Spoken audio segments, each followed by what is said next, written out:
Hello friends, कैसे हैं आप लोग। उम्मीद करते हैं अच्छे होंगे और अपनी तैयारी कर रहे होंगे। आइए हम लोग देखते हैं हिंदी साहित्य का काल विभाजन और नामकरण।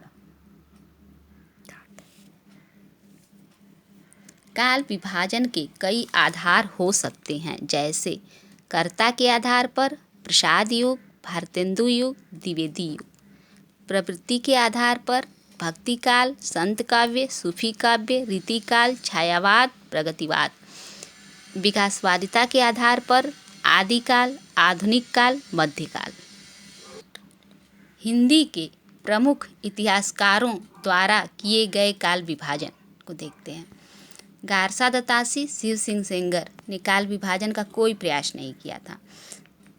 डॉक्टर जॉर्ज ग्रियर्सन का काल विभाजन, इन्होंने अपनी पुस्तक the modern vernacular literature of Hindustan को 11 अध्यायों में विभक्त किया है।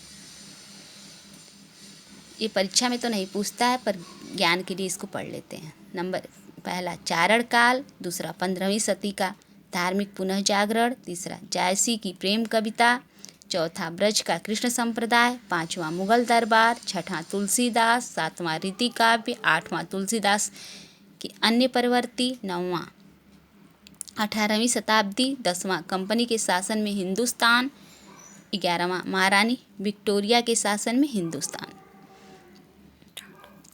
जॉर्ज ग्रियर्सन ने सर्वप्रथम हिंदी साहित्य के आरंभिक काल को चारण काल की संज्ञा दी है। ग्रियर्सन ने चारण काल के अंतर्गत 9 कवियों को रखा है। आइए देखते हैं कौन कौन से। पुष्य कवि, खुमार सिंह, केदार, कुमारपाल, अनन्यदास, चंद, जगनिकी, जोधाराज एवं सारंगधर का उल्लेख किया है। इन्होंने लेखकों एवं कवियों का काल क्रमानुसार वर्गीकरण किया। अगर काल क्रमानुसार पूछे तो ग्रियर्सन ने किया है। इसको हम लोग याद रखेंगे कि ग्रियर्सन ने काल क्रमानुसार वर्गीकरण किया है। मिश्र बंधुओं का काल विभाजन। आइए मिश्र बंधुओं का काल विभाजन देखते हैं। प्रारंभिक काल, इसको इन्होंने 2 भागों में बांटा। पूर्व प्रारंभिक काल, उत्तरारंभिक काल। माध्यमिक काल, इसको भी 2 भागों में बांटा। पूर्व माध्यमिक काल, प्रौढ़ माध्यमिक काल। अलंकृत काल, इसको भी 2 भागों में बांटा। पूर्वालंकृत काल, उत्तरालंकृत काल। परिवर्तन काल, इसको 1 भाग में रखा, और वर्तमान काल। आइए देखते हैं। प्रारंभिक काल, पूर्व प्रारंभिक काल 700 से 1343 तक। उत्तरारंभिक काल 1344 से 1444 तक। माध्यमिक काल, पूर्व माध्यमिक काल 1445 से 1560 तक। प्रौढ़ माध्यमिक काल 1561 से 1680 तक। अलंकृत काल, पूर्वालंकृत काल 1681 से 1790 तक। उत्तरालंकृत काल 1791 से 1889 तक। परिवर्तन काल 1890 से 1925 तक। वर्तमान काल 1926 से अब तक।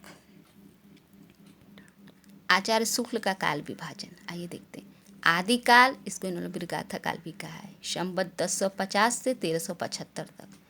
पूर्व मध्यकाल, भक्ति काल, संवत 1375 से 1700 तक। उत्तर मध्यकाल, रीति काल, संवत 1700 से 1900 तक। आधुनिक काल, गद काल, संवत 1900 से 1984 तक। शुक्ल जी का काल विभाजन पद्धति के 2 आधार हैं, प्रधान प्रवृत्ति और ग्रंथों की प्रसिद्धि।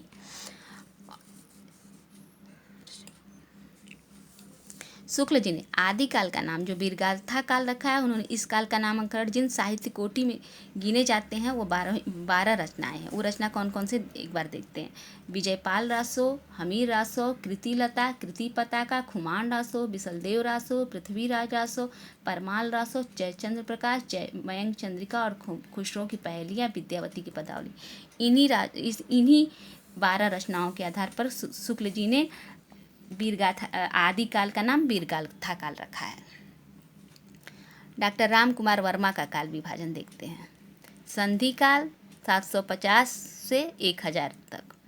चारण काल 1000 से 1375 तक। भक्ति काल 1375 से 1700 तक। रीति काल 1700 से 1900 तक। आधुनिक काल 1900 से अब तक। डॉक्टर गणपति चंद्र गुप्त का काल विभाजन।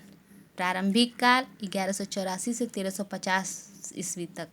मध्यकाल, इसको इन्होंने दो भागों में बांटा है। पूर्व मध्यकाल 1350 से 1500 ईस्वी तक, उत्तर मध्यकाल 1500 से 1857 ईस्वी तक, और आधुनिक काल 1857 से 1965 ईस्वी तक। डॉक्टर गणपति चंद्र गुप्त का यह भी मत है कि वो हिंदी के प्रारंभिक काल एवं मध्यकाल के 3 प्रकार का काव्य मिलता है। कौन कौन से देख लेते हैं। नंबर 1 पर धर्माश्रित काव्य, नंबर 2 पर राज्याश्रित काव्य, नंबर 3 पर लोकाश्रित काव्य।